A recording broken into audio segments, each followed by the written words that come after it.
This is a lecture introduction to the book of Habakkuk, whose theme is "The just shall live by faith." My name is Dr. Joe Sprinkle. A little bit of introduction to the book.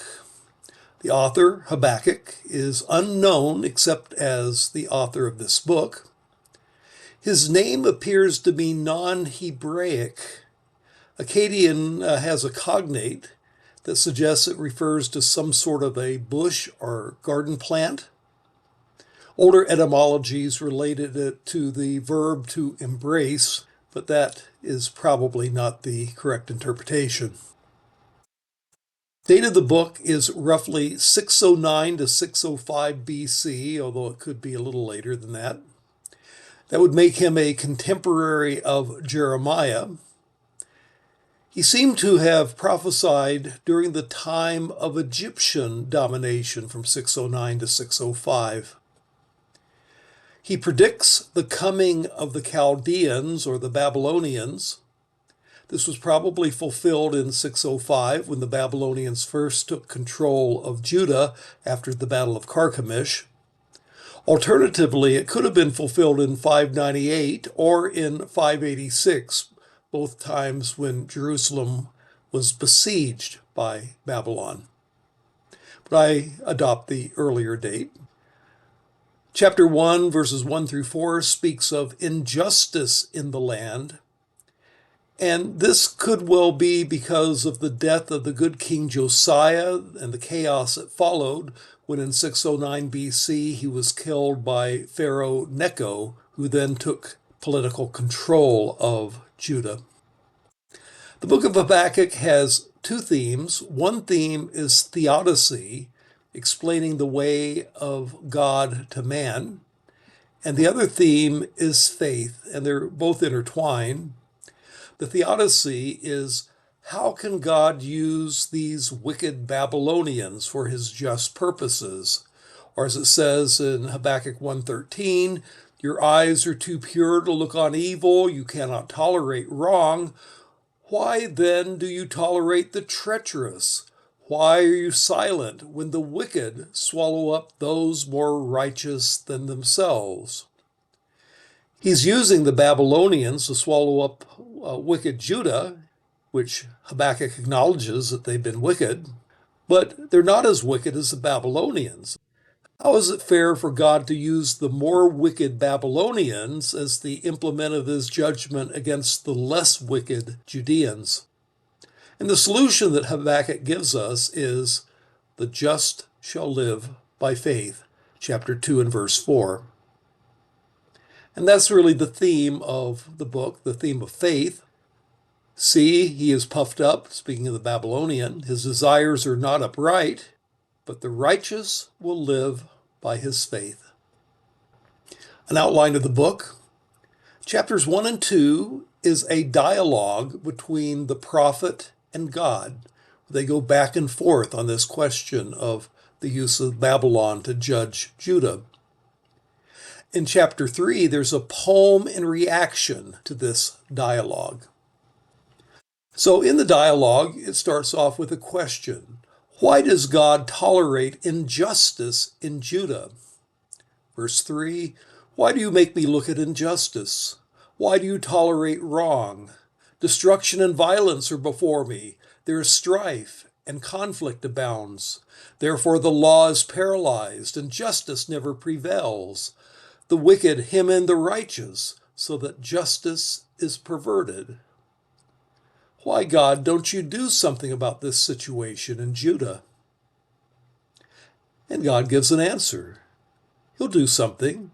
He'll send the Babylonians or the Chaldeans to punish Judah. Verse 6, I am raising up the Babylonians. It's literally Chaldeans. Chaldeans were the ruling class in Babylon at this time. I'm raising up the Babylonians, that ruthless and impetuous people who sweep across the whole earth, the sea's dwelling places not their own. They are a feared and dreaded people. They are a law to themselves and promote their own honor.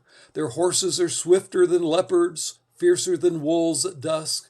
Their cavalry gallop Headlong their horsemen come from afar. They fly like a vulture swooping down to devour. They all come bent on violence. Their hordes advance like a desert wind and gather prisoners like sand. God's answer to Habakkuk raises a second question for him. Okay, you're sending the Babylonians to punish Judah for their sin, but how can God use the more wicked Babylonians to punish the less wicked people of Judah? As it says in verse 13, why then do you tolerate the treacherous? Why are you silent while the wicked swallow up those more righteous than themselves?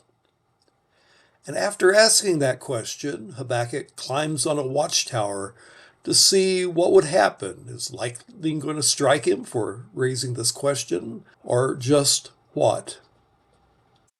Martin Lloyd-Jones comments on this situation. He was a famous preacher of a previous generation. He says, Scripture teaches us that God sometimes answers our prayers by allowing things to become much worse before they become better. He may sometimes do the opposite of what we anticipate. He may overwhelm us by confronting us with a Chaldean army. Yet it is a fundamental principle in the life and walk of faith that we must always be prepared for the unexpected when we are dealing with God. Now God gives his second answer, and the answer is, Habakkuk, have faith, though know that Babylon itself will be punished. Chapter 2, verse 2, Then the Lord replied, Write down the revelation and make it plain on tablets so that a herald may run with it. For the revelation awaits an appointed time. It speaks of the end and will not prove false. Though it linger, wait for it. It will certainly come and will not delay. See, he, speaking of the Babylonian, is puffed up. His desires are not upright, but the righteous will live by his faith. Some aspects of God's response here. The Babylonians are coming. God is not going to change his mind despite Habakkuk's objections of how can he use the more wicked Babylonians to punish the less wicked Judeans. The Babylonians will come just as predicted. Second, yes, they are evil. God adds that these Babylonians are just as evil as the prophet thought. His soul is puffed up within him. He's overcome with pride.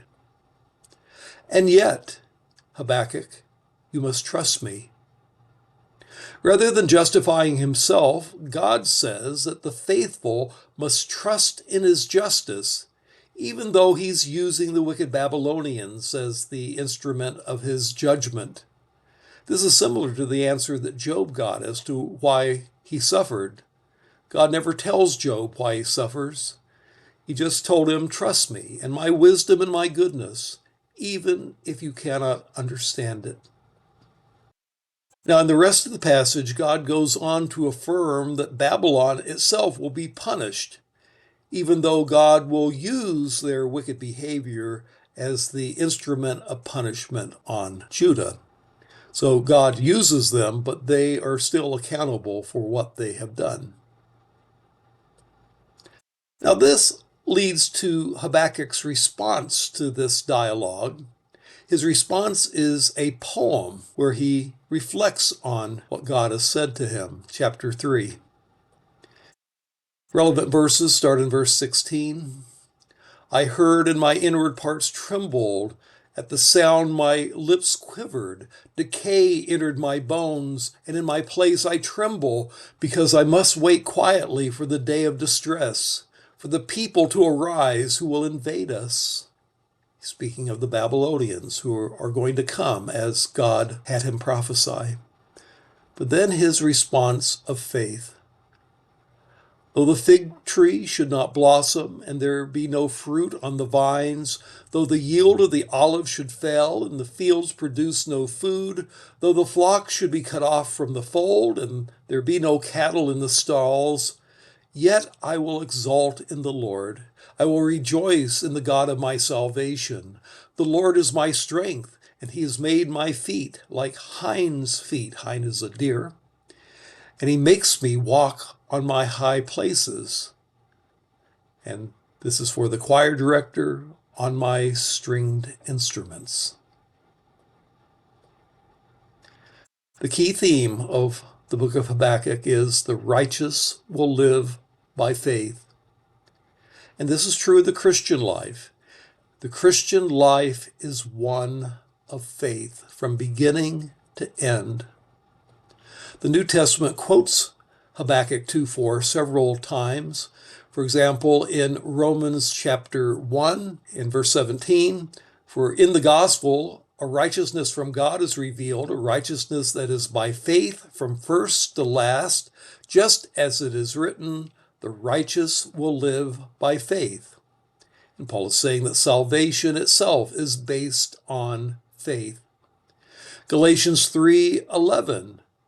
Clearly, no one is justified before God by the law because, quote, the righteous will live by faith, quoting Habakkuk 2 and verse 4.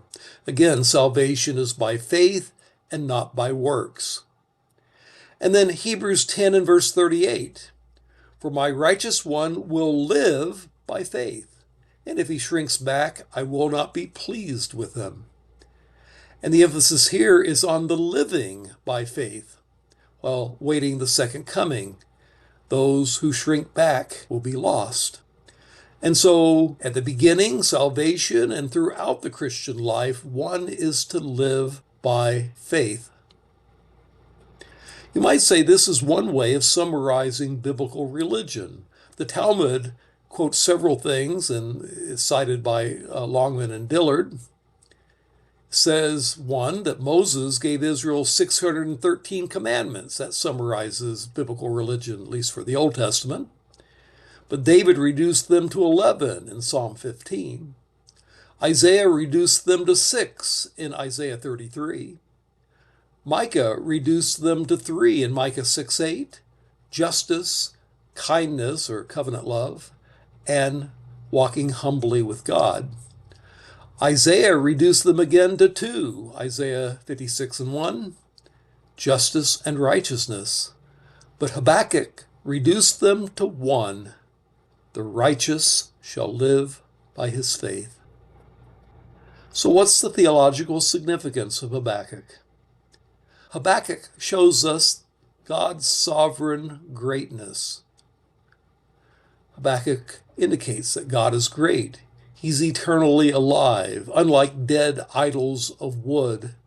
His prophecies come true. He can raise up nations to accomplish his purposes and shake the world through pestilence and war. We also see something of God's hidden justice. Habakkuk's God is holy, and the prophet expects him to oppose injustice, though sometimes it's hard to see the justice of God working through the events of human history. But though God may use the wicked acts of men for his good purposes and allow evil to prevail for a time, ultimately the wicked will pay for their crimes, and God will come and save his people and crush the wicked. And then there's that theme of faith. The key verse, Habakkuk 2:4, the righteous one will live by his faith. Though we, like Habakkuk, find it difficult to fathom the ways of God with man, we can learn, as Habakkuk did, to trust and exalt in God's goodness, despite our imperfect understanding. So that's an introduction to the book of Habakkuk. And my name is Dr. Joe Sprinkle.